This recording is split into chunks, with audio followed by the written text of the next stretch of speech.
Alright, so today we are going to conjure an Ironman helmet into existence, and you're going to do it with me, and you're going to like it, whether you like it or not! Actually, I'm just kidding, you don't have to, but you can if you want to, please don't go. Now, newcomers into the 3D printing world may think, hey, why the hell do I need a tutorial when I could just grab the model, slap it in a printer, and hit print? Bam! Hell, that's what I thought. But it is in fact a little more complicated than that. Granted, that is the process in summary, but there are steps you need to follow in order for your print to come out the way you wanted it to come out. Now, before we begin, if you guys want the files to this helmet, go ahead and check out Vec3D on Instagram. Link will be in the description. Now, if you do decide to cop this helmet for yourself, make sure to give his other stuff a browse because his stuff is pretty high quality. Now, the first thing you want to consider is scaling, if you want the helmet to fit you. Now, you can probably use stuff on hand like a tape measure or a ruler and just sort of guesstimate your head's width, but why not just print a handy tool yourself? So I printed out these calipers for myself from Uncle Jesse on YouTube. I'll be linking that video in the description so you can check that out. Now you use these to measure the width of your head, like so. Then you take that measurement and use that measurement to scale your helmet. So here we have our helmet in question. Now this helmet comes in separate pieces, so you're gonna have to hold shift and then right click each and every one of the pieces so you can scale these all as one unit. So now that we have everything selected, now we can press S and sort of scale it however we want.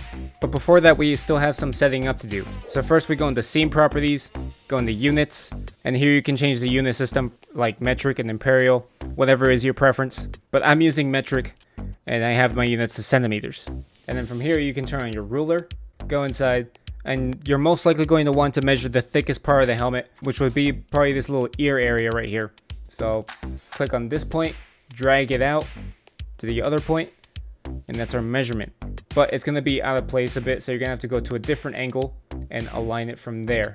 And then you're going to have to go back to another angle, align it there, and start dragging it into place from different angles so that you can basically put it into place. So with the ruler in place now, what you're going to want to do is take the measurement that you noted down and scale the helmet little by little down or up, whatever direction you need to go. Place it there, and you're going to have to follow it with the ruler and just sort of realign it. And like that, you're basically scaling the helmet up or down little by little while following it with the ruler until you get the measurement that you want. And give or take, you're probably going to have to make the helmet slightly bigger so as to fit your head inside the helmet. So now that the helmet's scaled to your preference, now you can right click the piece that you want to export, go to File, Export, STL, and there you go. Now you have your export window. Now before you do anything, make sure to hit selection only, because if you don't, you're going to export your entire scene and then you're just going to export the entire helmet, and that's not what you want. You just want the single piece. So here you can rename the file whatever you want, and then from there you can hit export STL, and then from there we can head over to Kira.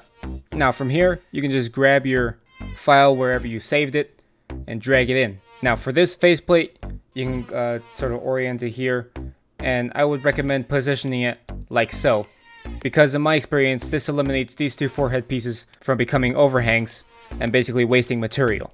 And for the rest of the pieces, I'll let you guys play around with those and position those in whatever way you deem fit, whether you want more stability or you want to save more material.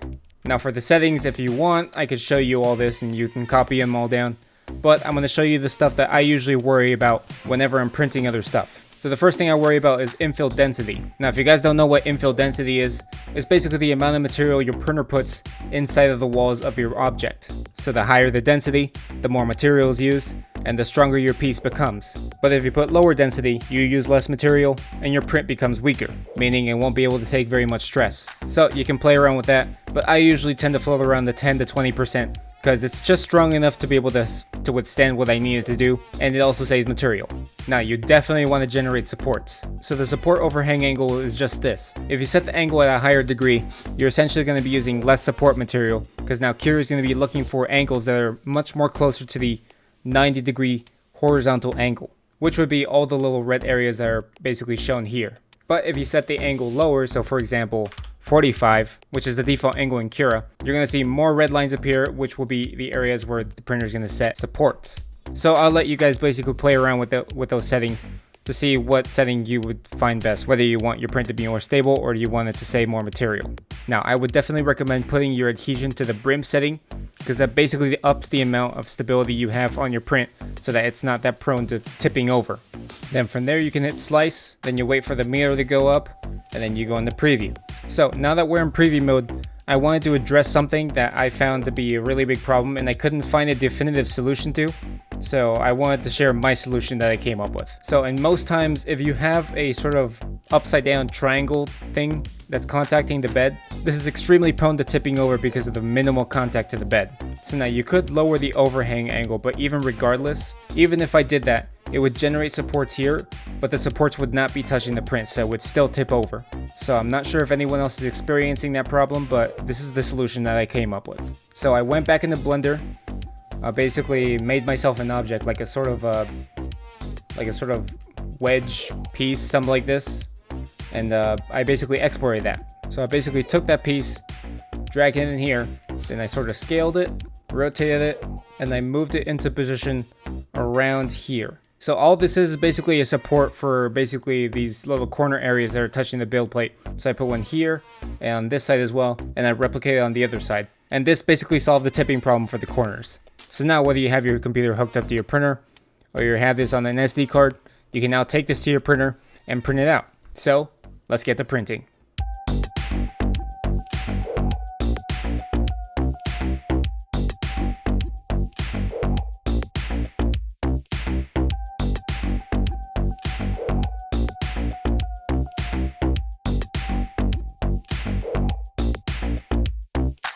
Now, while those are printing, I just wanted to mention, if I missed something or if you have any other questions, don't be afraid to let me know in the comments and I'll be more than happy to answer any questions that you may have. And if you like the content that I make sure to hit that like button and subscribe and hit that bell notification so you don't miss any future content that you might find helpful. And apart from that, I'd really, truly would appreciate it.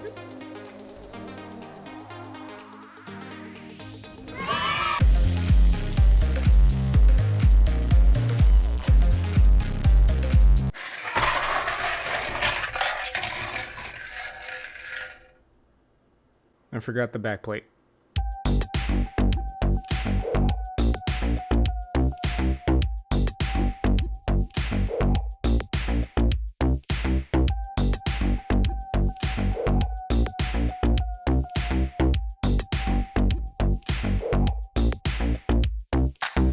Alright, so here we have the fully assembled helmet. So this helmet actually came out really well in my opinion. And if I wanted to, this fits me quite nicely. Now, some issues with the print. Some of the parts came out a little funky, as you can see. Now, I could have probably fixed this if I got really nitty-gritty with the print settings, but that's still something I'm trying to master. So I'll just have to fix this myself. And well, despite all this being all stringy and the plastic not sticking, this is actually not the end of the world, and this is a pretty easy fix. So on top of all this stringy mess that's been going on here, you're also gonna notice that there's a bunch of layer lines, one right here and one right here, that are super notable, and these are actually weak spots in the print. So if I were to pull this apart with enough force, this little line here would be the first to crack because it's the weakest, and that's not what we want. And if you can sort of tell, it actually goes on to the inside as well, so we're gonna have to fix that from both sides. So the tool we'll be using for this job is a soldering iron. So if it's hot enough, and it seems pretty hot, we're just gonna lay these down like so, sort of comb them if I must, and then sort of just lay these down like so, and it's actually cutting them off. That's not too bad. We don't have to worry about that. But it'd be much more preferable if these parts just stuck to the actual print itself. So I'm just gonna sort of comb it in a way and sort of smooth this out as much as I possibly can. And then, so while I work on that, I'll also come over here and I'll sort of touch up on this, sort of just clean this seam up a little bit. I don't want to dig too deep into this, but I just want to simply graze over it and just clean up that seam. But on the inside, that's where we're going to actually go deep in it. So on this side, so we're going to go in this along the seam line, and we're just going to let that dig a little deeper. And we're just going to close that gap up like so. So that's basically all we have to do to get this fixed up. So I'll see you when I'm done.